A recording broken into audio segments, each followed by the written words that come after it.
Hi, Tim. Hey, is that Adam? Yeah. Hey, Christy. I got the recording announcement. Whoop. I figured I'd record it because I wasn't sure if Hila was going to be able to join or not. She's having some, I guess there's a like a planned power outage due to energy consumption in California, so she's not able to join. She said she might call in, but I figured might as well just keep it going. And we've got an agenda here. There's been a lot of conversation around the nav, so um, let's just go for it. And thank you all, by the way, for joining. Long story short, there'd been like a lot of conversations just happening in Slack, and then there was a couple emails, and I never see emails, so I was like, okay, like we should probably just get on the phone here and just talk about it. But long story short, what I wanted to do is just kind of reset on nav, talk a little bit about what the expectations are. I created an MR to get this merged into the handbook, and then basically kind of just go from there, and hopefully come out of this meeting with some better direction around, or alignment around, the direction of nav. So let's just start. So there is an agenda item or an agenda linked in the actual invite. So if y'all are in there, let's just go for it. I've got number one. So really, what are the expectations for the nav overhaul? I just keep hearing about it, and I wasn't sure if it's been defined. Is it a thing? Is it not a thing? What do we mean by overhaul? I think Jackie is going to be able to give you more details than I am, but let me start with, we've done a bunch of research, and we know that navigation is a problem. So one, it is a frequent negative comment in the system usability scale survey, the SUS.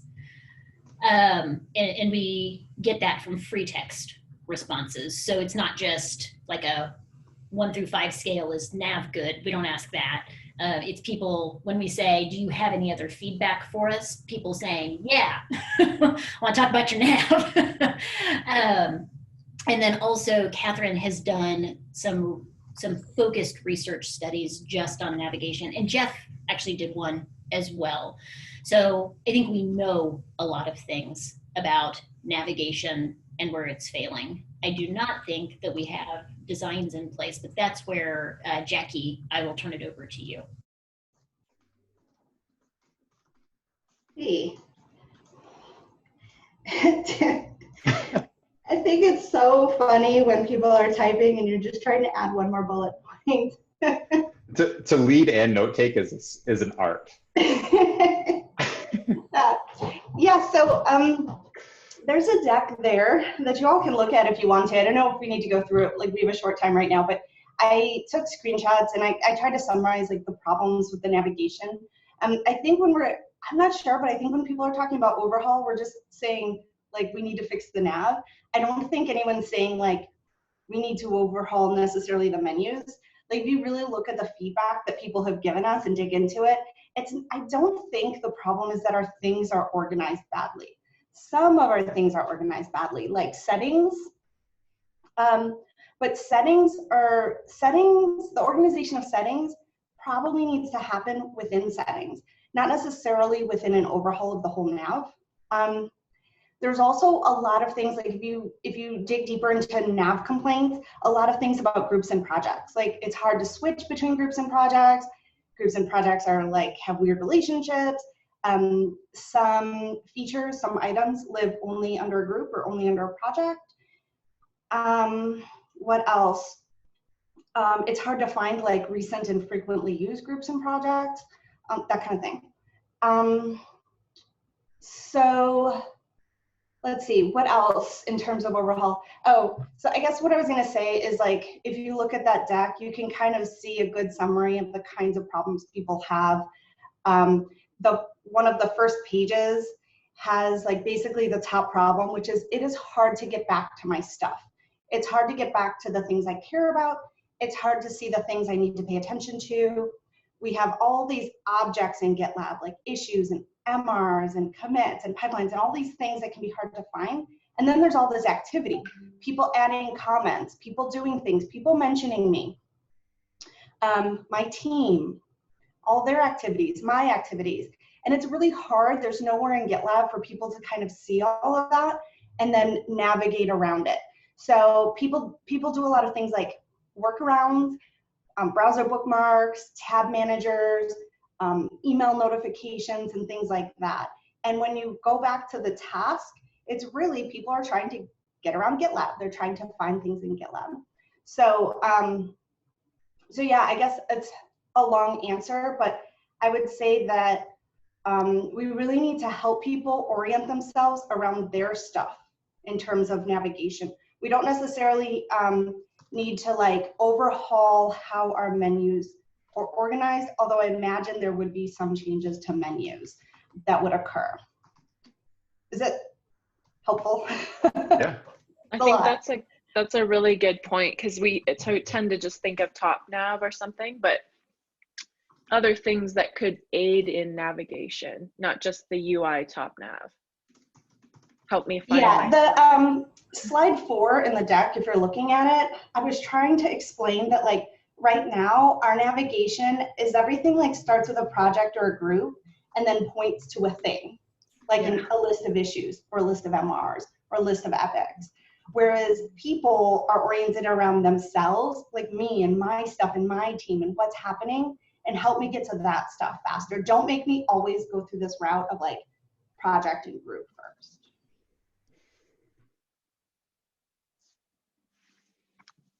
Well, that's helpful. Because for me, when I had heard the Gila had approached me and said, you know, how long is it going to take for the overhaul of the nav to be completed? And I just kind of went, I don't know. Because like overhaul of a nav can mean so many things. And then looking into like what we already have laid out as it relates to, you know, epics and issues that are out there, you know, it's a pretty big meaty area. I think it's laid out really well in the UX handbook, and it's broken down basically into 3 components, which is user settings, global navigation, and then contextual navigation. And any one of those areas could basically have its own overhaul. So this is helpful. I think, you know, if we were to take a step back and think about what we wanted to do today, it would probably just be to help users better orient around the things that they need to do and leverage the research that's already been completed. I think we're all aligned there, right? Yeah. Yeah, Tim, I was gonna say, it's not necessarily like one big overhaul and then done. I think that we just need to, like, we've paid a lot of attention to features, and over time, the nav kind of just got away. So I think it's just a matter of like someone paying attention to navigation consistently over time, rather than like an overhaul and then we're done. And I don't see it ever being done, right? I think this is one of those parts of the application that just lives on. Cool. All right, I've got the second. I wonder too, just to take that one question too, is could we, in terms of this push, could we find the jobs to be done, a few of them that would be the top ones we would orient around, which might be something like, I need to find what I last touched, or I need to talk to my team or see my things. Like just have a couple of jobs to be done that we would be prioritizing, because there's a ton of work here. And we don't have that many resources. On slides 5 and 6, I put tasks. There's 4 tasks in there, similar to jobs. Oh, thank you. Yeah, but those are the things that people are trying to do. Staying up to date on things they care about, seeing what coworkers are up to, getting back to whatever quickly. So almost like a recent or history, some kind of activity. And then seeing status of things I'm responsible for. So like right now we have this operations dashboard that we've heard some people use. It's like the closest thing they can get to seeing like they're a bunch of projects together and like pipeline status. But we need to just take it further so they can complete those tasks better. There might be others. I mean, those were kind of top of mind, but I think you're right. Like we have to think about like what are the tasks that we really want to support. Yeah, because which are the ones that would move the needle the most, and then somehow extract them into an epic or something, a little more structure around them. Jackie, were those based on research or validated at all by end users yet? They're not validated. I mean, like I said, they're top of mind, but they're top of mind after I went through Catherine's research findings, Jeff's research findings on nav, like really digging into like the, I don't know, 60 or 70 issues we have around navigation. So yeah, like not a, I didn't make a big mural board and like site, like, but it was based on the things that I have learned from customers. Great. I want all these things too, just reading it, like just sending feed of what my team did. It can definitely validate. Jackie, one more question.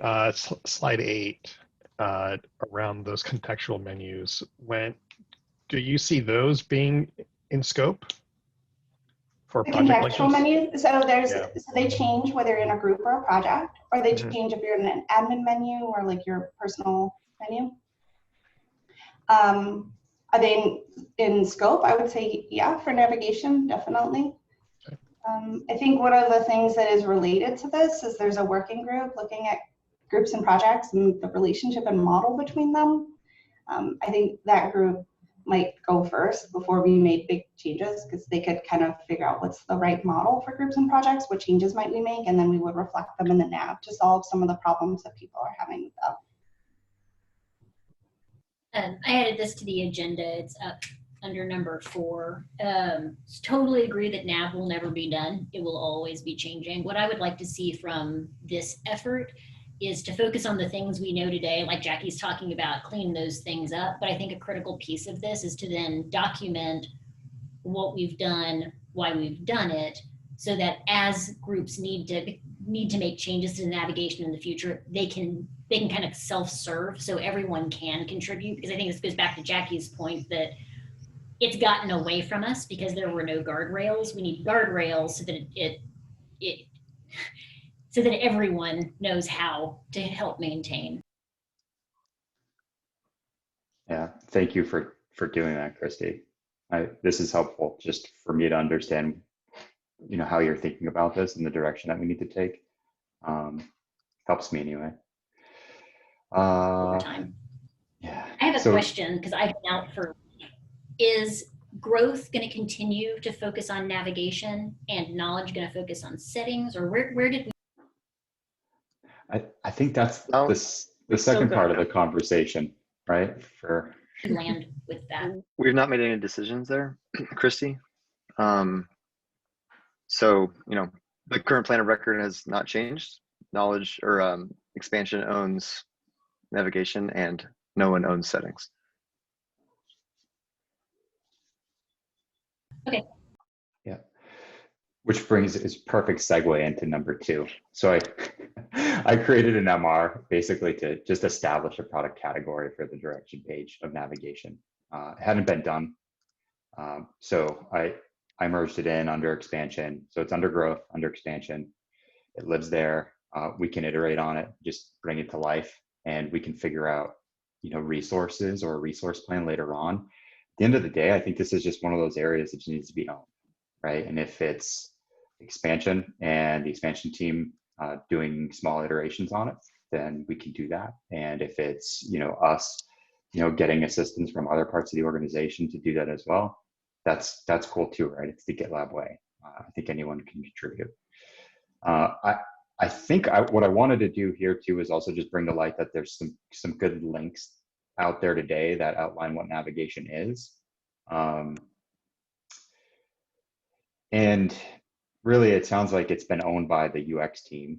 We really should update that page with some sort of a DRI. The way that it's positioned today right now is what I think causes a little bit of confusion, because it says growth and manage teams make updates to this area, which I think is kind of like, I don't know, we should just call someone out, right? Just say like, it's this person, just give it to that team and this person, And then they can go and work with all the other stages if need be, because there are a lot of talented PMs and talented teams that have touched this area before.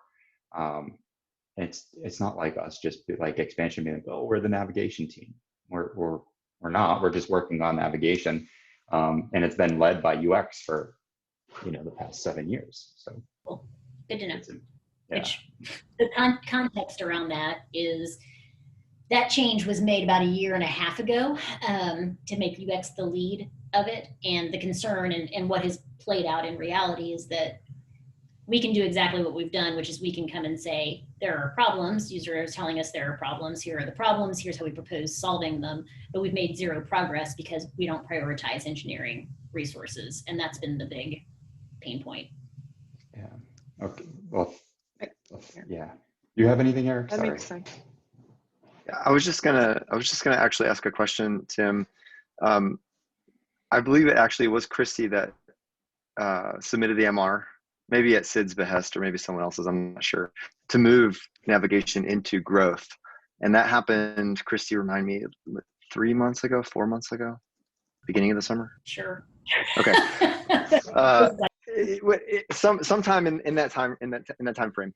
I guess my question was, like, when that happened, I think I had assumed for you to be that DRI, but the way that you're wording it is sounding like that's still a little bit of a question or up in the air. It is. So it kind of like softly landed, and we, like, the expansion team was excited about it. Growth as a whole was excited about it because we feel like it's a good place for it to live and reside. But just recently it came back up. So anyway, it was about 2.5, 3 months ago. We started having conversations around it. And then what we did was we just started to get organized and orient ourselves around what navigation was. So we went out and we started like going through the backlog, looking at existing issues, reviewing the existing research, and getting things kind of organized. And then what we were going to do is then what I've done now is create an MR to establish a page for it, right? A direction page. So that way, at least people can orient themselves around what this means from a product perspective. And then about maybe 3 weeks ago, it might have been 3 weeks ago, it kind of came back up as, hey, there's this sus thing that came in, and boy, it's not the best. It's been going down. Hasn't gone down significantly, but it has declined like 6 quarters in a row. So like, let's get some extra attention around this, and let's do it urgently. Like, let's do it with quickly. And I think that's when it probably came back up, Eric, as to, okay, so what are we doing now? And then when you layer in some of the realignments that are happening in the product org at the same time, who's doing what, to what, and where. I think that's really where the question came in. And it's all good to me. I just need to know what we're doing. Yeah. Does that answer your question, Eric? Might have been a long-winded answer, but that's kind of it's kind of how I read it.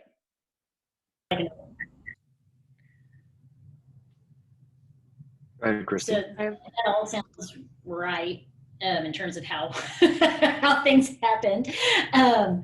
So I think my feedback would be that settings alone, while it is closely tied to navigation, is its own significant amount of work. So to decouple and have a team focus on settings and a team focus on other navigation issues doesn't seem like a bad idea to me if we want to make quick progress, because those are the two main themes we've heard in SUS. I did make a feature settings channel, and the designers on that are in there, but I didn't go forward and make a category direction because we didn't know who was taking it. But that also I did split off into its own channel. And the same settings that I said about nav, which is, I think the ultimate goal there is the same thing, which is we clean a bunch of stuff up and then we set up a framework so that, like, knowledge, like if someone wants to add a setting, it's not knowledge, can I add a setting? It's, yes. Yeah, this is in place. Here's the documentation for how I think about this and do it in a reasonable way.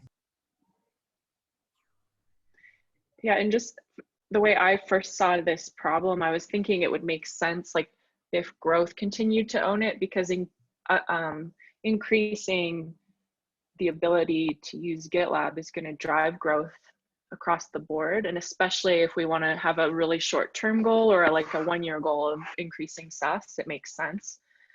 The other thing is if it did move out, like let's say I took it, or a PM who's trying to drive, this is an extreme example, but if I'm trying to move the needle just on my features and I like go pop designs and wiki into the top bar and I'm hitting my performance indicators, I may not have the time or the roadmap or whatever to really do it right and try to like really see the whole thing. So I think we need someone, a team that's kind of like Switzerland in a way, like that can like really own this and drive growth, but also make sure that we don't end up getting those fast moving MVCs like up in the nav or something that might really increase somebody's usage. I do think that has been a lot of the problem, is that when changes have been made, they've been very, sort of looking for like myopic. It's selfish. Yeah. Yeah. Cool. Well, thanks. I see your comment there, Eric.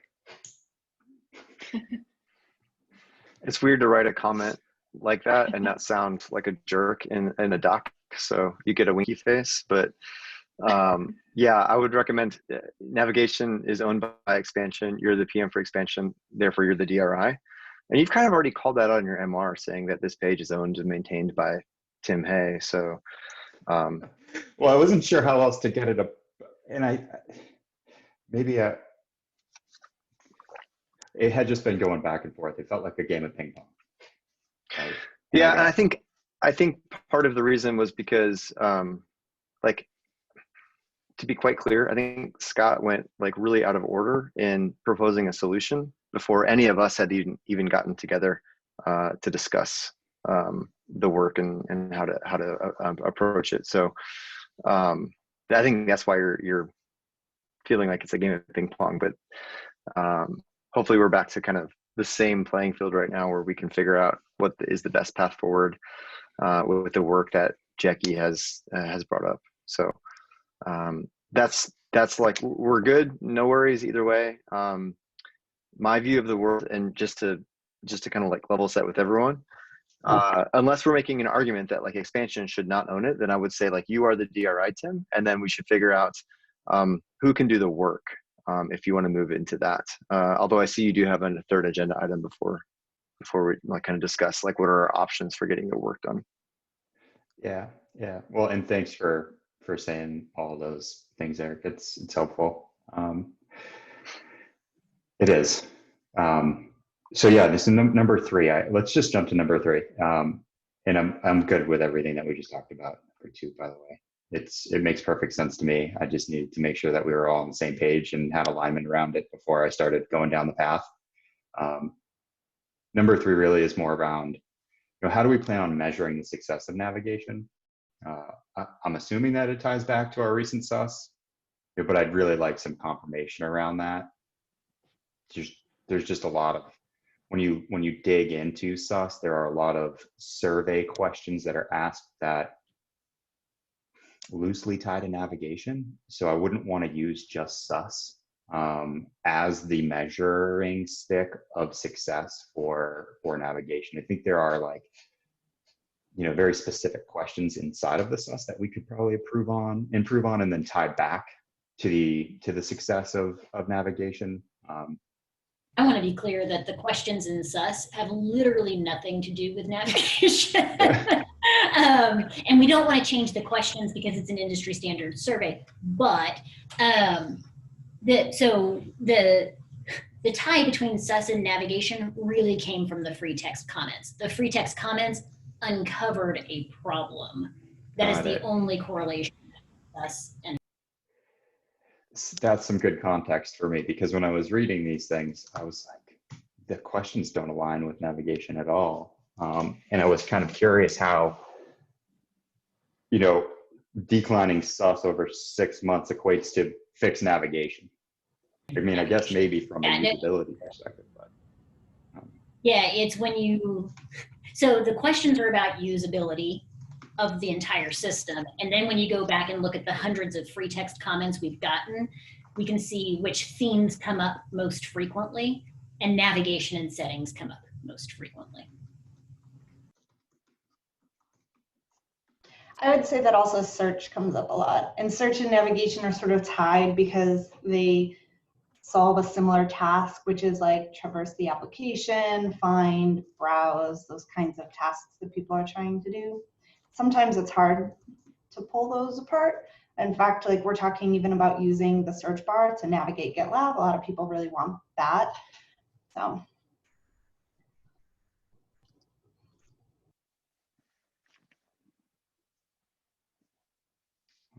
So I guess to add to that, I'd say, Tim, maybe what we could do, and Adam, maybe what we could do is like base our measurement on the tasks, like going back to jobs or tasks that people want to do, and dig into how well they can do them now. And that would be our benchmark. And then we can measure that again later after making changes that we think will improve those.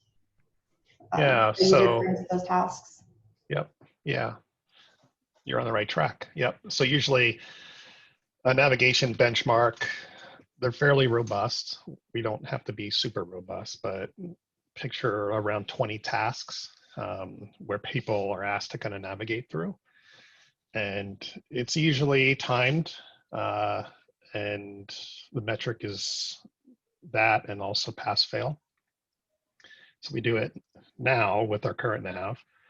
And then we do it again once we have a navigation scheme that we feel pretty good about, and we see how that performs, make iterations, maybe we retest it again too. So that's one way for us to go out with a pretty good measure and feel confident about it, and we can justify it. Ideally, we would do a longitudinal study too. I would strongly recommend that. So whenever anybody mucks around with the navigation, usually you see a pretty big drop in satisfaction because people have to learn something new. They have to reorient themselves, and it takes time. And we'll probably see that. What a longitudinal study does is studies people who are using this new nav over time to see whether or not satisfaction then bounces back up.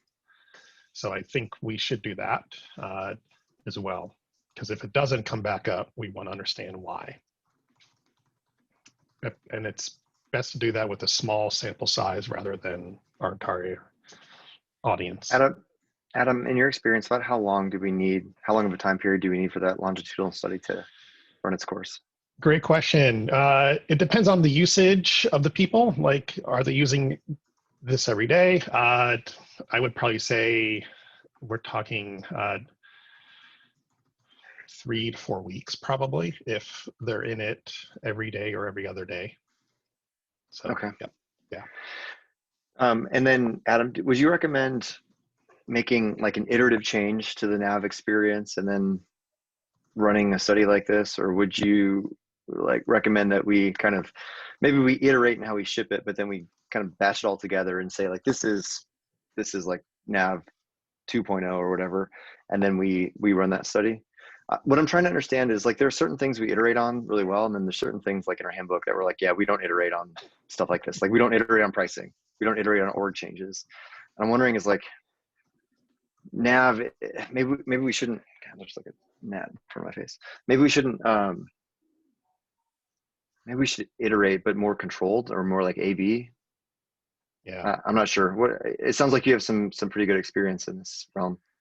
Yeah. So if we're able, it's pretty tricky because if we iterate with a nav, we need to make sure that there's no dead ends, essentially. And if we move things around, it needs to really be cohesive enough to be a good candidate. Because if it's just the top nav that's adjusted and our contextual nav isn't, and there's weirdness that that happens there, we will get some negative responses. So if possible, I would like to test a fairly well thought out scheme of an IA, because that's the most realistic. If we do iterative testing with this, it just means we need to actually test more then. So, yeah. Another idea too might be like iterating on something that's always there, the nav, the top. That is a bit bigger and harder to just rip the Band-Aid off. But any of these features that are new additions, like potentially a descending feed as the home page, that might be something that we could iterate on quicker and see an impact where it's not really even touching the top nav. And so maybe just each of the features kind of categorizing them versus whether they're a major overhaul of something that people know or something that's new that might help them. We could go probably faster on the new components. I also had another question for Christy about sus scores, and just like, I know we're on this slight downward bend on the overall score. Like, how fast can the ship turn and go back up in your experience? Is this a 12-month play? Is it another 6 months to level and then come up? Like, what are the expectations overall on the sus stopping its nosedive? I don't know. Beyond what I can say is it is not a quick fix. So for context, in the last year and a half, we have gone down 3 points. So it's taken us a year and a half to go down 3 points. Do I expect that if we make changes, and this actually relates to what Adam was saying earlier. So let's say we go make a bunch of nav changes, we run another sus a few weeks later. Do I expect that our sus would have jumped dramatically? Probably not. It'll take time because there is that change aversion. Remove my cheese. Yeah, right. The other thing to consider is that sus is inclusive of the entire product. So basically what we're saying is, okay, across the entire product, we didn't get the score that we wanted. What are some of the big things we can do that we think will impact that overall score? But there might be new things that come up where we go, crap, now this is affecting the sus. Hopefully, based on how we are working today, which is much different than how we were working a year and a half ago, there will be less risk of something like that. First, let me say, did that answer your question? Ish? Yeah, I think it's just having the expectation that that's going to be a slow moving train. Yeah. And use other indicators for success. Yeah. And then Adam, did I misrepresent anything or leave anything out? No, I was going to just in with real it's incredibly slow moving. Like I've worked in sus and also in NPS and sometimes years. I mean, if we're able to stop the decline, I think that's a huge success. And one thing that has helped with that, so there has to be enough change for users to notice. So doing a lot of small things will probably categorize for that, as long as those small things are things that people use every day and they kind of notice. But if it's not a lot of small things, then people probably won't even really notice. So yeah, we should just set expectations with ourselves that it's going to probably take a while. But like I said, even if we're able to kind of change that curve to even be flat, I think that's awesome. Yeah, I'd like to see us regain the ground that we lost. Yeah. And then the goal as a company, from what I am seeing, is in 3 years, we'd like for it to be at 79. So today we're at 71.9. And so that gets us from a C+, I believe it is, up to an A- if we can achieve that. What was the goal time for that? 3 years. 3 years to 79. So this push we do if I lend muscle with my team, or if not, is a 6-month turn the ship around internally, get some good process and progress on those really high ones. But it is going to be a marathon over like 3 years or 4 years. Yeah, so it's fixing things that are currently broken, and then it's all of us working together as a team to make sure that we don't continue to put obviously broken things in the product, which I know based on how we work sometimes can be challenging.